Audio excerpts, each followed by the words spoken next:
El 28 de agosto publiqué un video sobre las buenas noticias de que se espera que la tasa que están pagando los CETES y varios otros instrumentos que nos pagan intereses por ahorrar va a seguir bastante alta, como la vemos en este momento. Pero en ese mismo video mencionaba la desventaja de que muy probablemente eso ocasionaría que para 2024 la tasa de retención de ISR, de este impuesto sobre la renta, sea muchísimo mayor. Solo 11 días después, el 8 de septiembre, se publicó la iniciativa de ley de ingresos para la Federación en 2024, anunciando que justamente esta retención que se hace a los CETES, algunas cuentas de banco y en general cuentas que nos pagan intereses dentro del sistema financiero mexicano, subiría del 0.15% que existe en este momento en 2023 hasta 1.48% en 2024. Una subida de casi 10 veces. En este video entonces vamos a hablar precisamente de este cambio, de qué significa para nosotros los ahorradores y qué es lo que debemos hacer al respecto.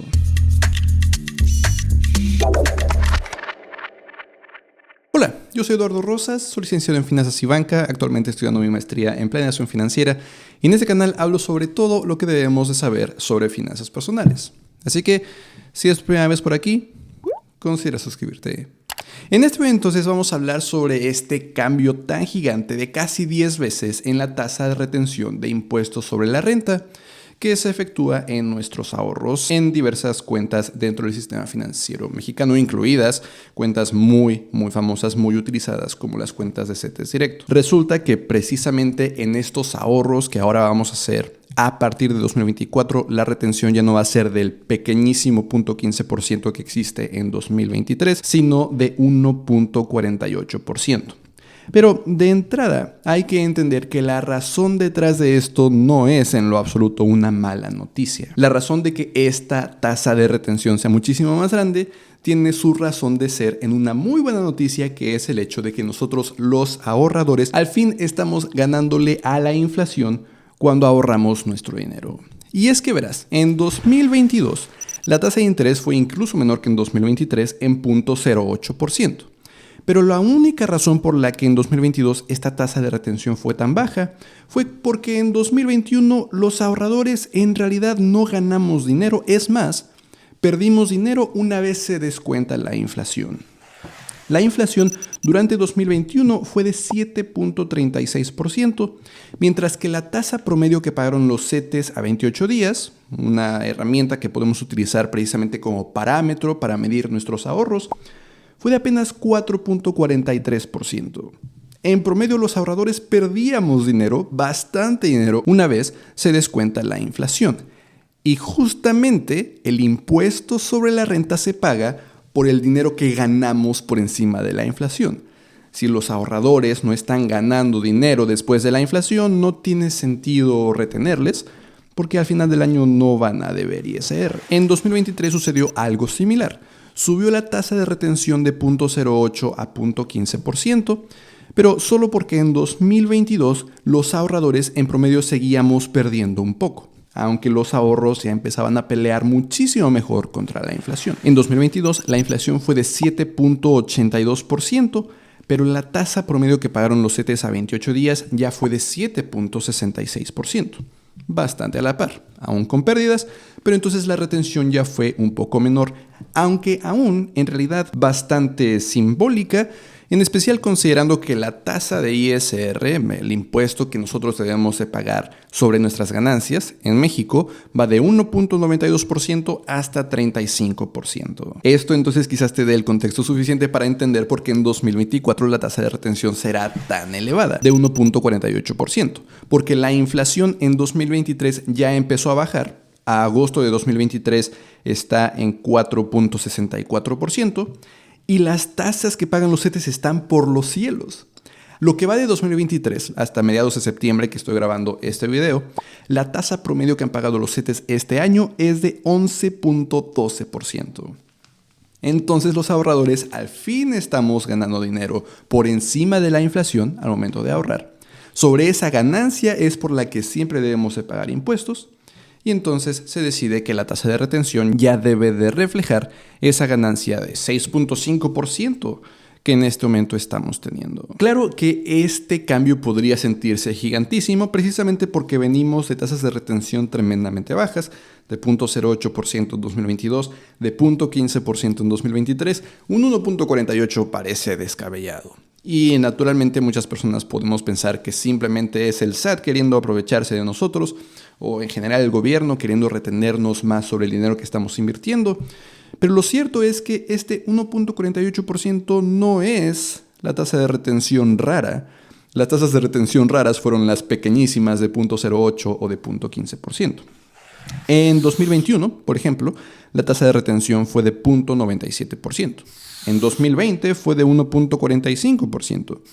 En 2019 fue de 1.04%. Notarás entonces que son estas tasas de 2022 y 2023 las que se salen de la norma. En fin, entonces que esta tasa de retención no es la extraña. La extraña eran las pequeñas tasas de retención de estos 2 años pasados. Pero definitivamente hay algo diferente, ¿no? Ahora nos van a cobrar más impuestos.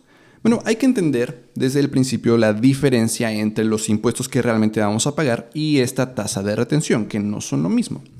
Los impuestos que debemos de pagar se calculan hacia el final del año, de hecho al momento de hacer la declaración anual en abril del siguiente año, y dependiendo de cuántos impuestos debemos de pagar, se resta la retención que ya se había hecho durante el año. Y podría resultar que nos retuvieron más de los impuestos que debíamos de pagar, en cuyo caso la diferencia, esa retención que nos hicieron de más, nos la tienen que regresar. Son dos cosas completamente diferentes, independientes la una de la otra, solamente al final la retención se resta del impuesto que debemos de pagar. Si resulta que debíamos de pagar 1,000 pesos de impuestos sobre la renta y nos retuvieron 2,000, la diferencia no la regresan. Pero si solo nos retuvieron 500, debemos de pagar los 500 adicionales. Si quieres saber muy a detalle cómo es que esto se calcula, te voy a dejar aquí en las tarjetas un video en el que hablo de cómo se hace la declaración anual para inversiones en CETES o similares. Pero esencialmente lo que tienes que hacer es calcular el rendimiento que tus ahorros generaron por encima de la inflación. Normalmente para eso se tiene que buscar el índice nacional de precios al consumidor de cuando tú compraste y el índice nacional de precios al consumidor cuando tú vendiste para ver cuánto ganaste por encima de la inflación. Afortunadamente, toda esa información ya te la da, por ejemplo, CETES Directo al final del año. No hay que hacer grandes cálculos, ya te dice cuánto ganaste una vez descontando la inflación y esa ganancia se agrega a tus ganancias del año. Por ejemplo, digamos que tú durante el año ganas 10,000 pesos mensuales, eso quiere decir que ganas 120,000 pesos anuales. Con las tasas de impuestos que existen en 2023, tú tendrías que pagar 9,250 pesos de ISR. Pero si CETES Directo te dice que tuviste una ganancia de 1,000 pesos por encima de la inflación, esos 1,000 pesos los agregarías para un total de 121,000 y tendrías que pagar 9,359, unos 109 pesos adicionales. Esto considerando que en este ejemplo, en el que ganas 120,000 al año y entonces caes en este renglón de los impuestos, tu tasa marginal es de 10.88%. Es decir, ese dinero que te cobran de ISR cuando ganas entre 75,984 y 133,000. Por supuesto, esa tasa marginal cambia conforme ganas más dinero. Pero nota que hasta este momento no consideramos ninguna tasa de retención.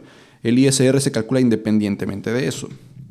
Cuando ya se calcula la retención es cuando ya tienes ese impuesto que debes de pagar y se resta todo el impuesto que te retuvieron durante el año. Si resulta que durante el año te retuvieron 15 pesos, como hubiera resultado si hubieras invertido 10,000 pesos en CETES Directo, bueno, tendrías que restar esos 15 pesos a todo este impuesto que tendrías que pagar. Muy probablemente tu empleador te retuvo estos 9,250 que pagarías por tu ingreso mensual y tú tendrías que pagar estos 108 pesos con 80 centavos extra por tus ganancias de CETES. Esos 15 pesos que te retuvieron los restas y ya solo pagas 93. Pero si te retuvieron 148, como pasaría en 2024 si inviertes 10,000 pesos en CETES, como te retuvieron de más, la diferencia de en este caso unos 40 pesos, te la regresarían. Tendrías saldo a favor. Si quieres aprender más acerca de cómo invertir e incluso cómo se pagan los impuestos de tus inversiones, y por cierto muchísimo más, como crear un presupuesto, pagar tus deudas, las inversiones que mencionaba o planeación para el retiro, incluso generación de nuevas fuentes de ingreso, mi curso de finanzas personales cubre todo esto y más, y en este momento tiene 20% de descuento utilizando el cupón YouTube desde el enlace que está en la descripción. Todo esto, entonces, te podrás dar cuenta, no quiere decir que en 2023 vamos a pagar menos impuestos simplemente porque la retención es menor, o que en 2024 vamos a pagar porque la retención es mayor. Nosotros debemos de pagar impuestos sí o sí, independientemente de esa retención. Ya esa retención se establece como una medida para intentar reducir la evasión fiscal, que las personas no hagan estos cálculos y paguen el impuesto correspondiente. Teniendo entonces clara la diferencia entre el impuesto realmente que se calcula de lo que debemos de pagar y esta tasa de retención, que es lo que debemos hacer los ahorradores cuando la tasa de retención es mayor. Nada, seguir ahorrando. De hecho, en este momento sabemos que esa tasa de retención tiene su raíz en una buena noticia de que si estamos ahorrando, nuestro dinero va a crecer por encima de la inflación. Algo que no estaba haciendo hace un año o hace 2 años, cuando la retención era menor, porque los ahorradores en realidad perdíamos después de la inflación. Claro, siempre es mejor estar ahorrando y perder 1% después de la inflación a perder el 7% completo de la inflación, pero en este momento en particular sabemos que están estas muy buenas noticias de que nuestros ahorros están generando un 6.5%, 6% por encima de la inflación, que hace que cada vez tengamos mayor poder adquisitivo, independientemente de qué tasa de retención exista. Pero, en fin, ahí lo tienes, una explicación de por qué esta tasa de retención subió y de cómo es que realmente nos impacta, que es relativamente mínimo, ya que es independiente del cálculo real de cuánto impuesto debemos de pagar. Espero que eso sobre todo resuelva tus dudas de qué es lo que está pasando, de si esto es mala noticia, etc. Y que, como siempre, este video de una o de otra forma te ha sido de utilidad. Nos vemos en la próxima.